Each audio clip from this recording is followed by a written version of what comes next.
Hi hello നമസ്കാരം. ഇതെന്താണെന്നറിയോ, വീട്ടിന് മുന്നിൽ മുഴുവൻ ലൈറ്റുകൾ ഇട്ട് വെച്ചിട്ടുണ്ട്.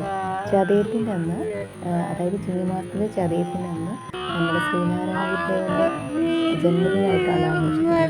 ജന്മദിനമായിട്ടാണെന്ന് ജന്മദിനമാണ്. അപ്പോൾ അതിന് ഘോഷയാത്രകളുണ്ട്. അത് വീടിൻ്റെ ഫ്രണ്ടിലൂടെയായിരുന്നു ഇത്തവണത്തെ ഘോഷയാത്ര വരുന്നത്. അപ്പോൾ എല്ലാ വീടുകളിലും ഘോഷയാത്ര വരവേൽക്കാൻ വേണ്ടിയിട്ട് ഗുരുദേവൻ്റെ ഫോട്ടോയും വിളക്കുമൊക്കെ കത്തിച്ചിട്ട് എല്ലാവരും കാത്തിരിക്കണ്ടായിരുന്നേ. അങ്ങനെ മോളുടെ കുസൃതികളൊക്കെ കണ്ടുകൊണ്ടിരിക്കുക ഞങ്ങൾ. ചുമ്മാ വിളക്ക് കണ്ടപ്പോൾ അതിലെല്ലാം കളിച്ചുകൊണ്ടിരിക്കുകയാണ്. അപ്പോഴാണ് ഘോഷയാത്ര കടന്നു വന്നത്. നോക്കുമ്പോൾ എല്ലാവരും പൂമാല കൊണ്ട് അർപ്പിക്കുന്നുണ്ട് കേട്ടോ അവിടെ പോയിട്ട്. അപ്പോൾ ഞാൻ നോക്കുമ്പോൾ ദേണ്ടടാ ഏട്ടനും പോയി പൂമാല അർപ്പിക്കുന്നു. എവിടെ നിന്ന് കിട്ടിയപ്പോൾ മാല നോക്കിയപ്പോൾ ഞങ്ങൾ വെച്ചിരുന്ന ഫോട്ടോയുടെ മുകളിലുള്ള മാല എടുത്തിട്ട് ആൾ അവിടെ കൊണ്ടിട്ടതാണ്. അതിന് ശേഷം അതിൻ്റെ പുറകിലായിട്ട് നല്ല അടിപൊളി തായമ്പക വരുന്നുണ്ടായിരുന്നു. കൂടാതെ നാട്ടിലെ പ്രമുഖരായ വ്യക്തികൾ തൊട്ട് പുറകെയുണ്ട്. പിന്നെ നോക്കുമ്പോൾ അതേണ്ട ഒരുപാട് അമ്മമാരും ചേച്ചിമാരും കുഞ്ഞു മക്കളും ഒത്തിരി സുന്ദരിമണികളായ പെൺകുട്ടികളെല്ലാം താലയേന്തിക്കൊണ്ട് വരിക കേട്ടോ. ഒരുപാട് ആൾക്കാരുണ്ടായിരുന്നു. പ്രതീക്ഷയിലപ്പുറം ആൾക്കാരുണ്ട് കേട്ടോ അതിൻ്റെ പുറകിലായിട്ട്.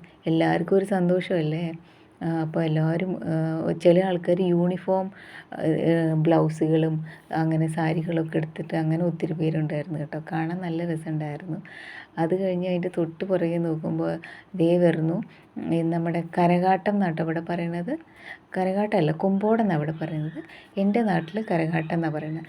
നല്ല രസമുണ്ടായിരുന്നു. തമിഴ് പാട്ടിൻ്റെ പെൺകുട്ടികൾ ചുവട് വെച്ചിട്ട് വരുന്നത് നല്ല അടിപൊളി കാഴ്ചയായിരുന്നു കേട്ടോ. അത് കഴിഞ്ഞ് എന്നാൽ ഇത് കഴിഞ്ഞിട്ട് നോക്കിയപ്പോൾ ദേണ്ട കണ്ടോ 2 വലിയ മീനുകൾ. അതിനെ കണ്ടപ്പോഴും മോള് പേടിച്ചു. കുറച്ച് കഴിഞ്ഞപ്പോൾ ദേ വരുന്നു നമ്മുടെ തെയ്യം. എനിക്കെന്തോ തെയ്യത്തിനോട് ഭയങ്കര ഇഷ്ടമാട്ടോ കാണാൻ. അങ്ങനെ പേടിയൊന്നുമില്ല. എനിക്കിങ്ങനെ ഒത്തിരി നേരം നോക്കി നിൽക്കാനുള്ളൊരു ഇത് തോന്നാറുണ്ട് തെയ്യത്തിന്. ഭയങ്കര രൗദ്രഭാവമായിരിക്കുമല്ലോ ചില തെയ്യത്തിന്.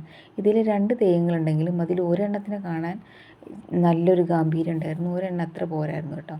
അത് കണ്ട ആ കുഞ്ഞിനെ കൈ കൊടുത്തേക്കുന്നത് പേടി മാറാൻ വേണ്ടിയിട്ടാണ്. എൻ്റെ കൈയും പിടിച്ചുകൊണ്ട് മോള് നിൽപ്പുണ്ടായിരുന്നു. പെട്ടെന്ന് നോക്കിയപ്പോൾ ആളെ കാണാനില്ല. അതുവരെ കുസൃതിയും പറഞ്ഞാൽ കേൾക്കാതെ നടന്നിരുന്ന ആൾ ഇതിനെ കണ്ടപ്പോൾ ആൾ പേടിച്ചു പോയി പെട്ടെന്ന് വീട്ടിനകത്ത് കയറി ഇരിക്കുകയുണ്ടായത്.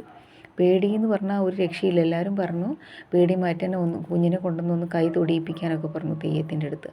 പക്ഷെ ആൾ വരുന്നുണ്ടായിരുന്നില്ല കേട്ടോ. അത്രയും പേടിച്ചു വരുന്നു. ഭയങ്കര പേടിയെന്ന് പറഞ്ഞാൽ ഭയങ്കര പേടി. അതിൻ്റെ നോട്ടം കാണുമ്പോഴേ കൊച്ച് പേടിച്ച് കരഞ്ഞിട്ട് ഓടിപ്പോവാണ്ട കേട്ടോ. അങ്ങനെ ഞാൻ അതുവരെ ഘോഷയാത്രയിൽ പങ്കെടുത്തില്ലല്ലോ. എന്നാൽ പിന്നെ വീടിൻ്റെ മുന്നിൽ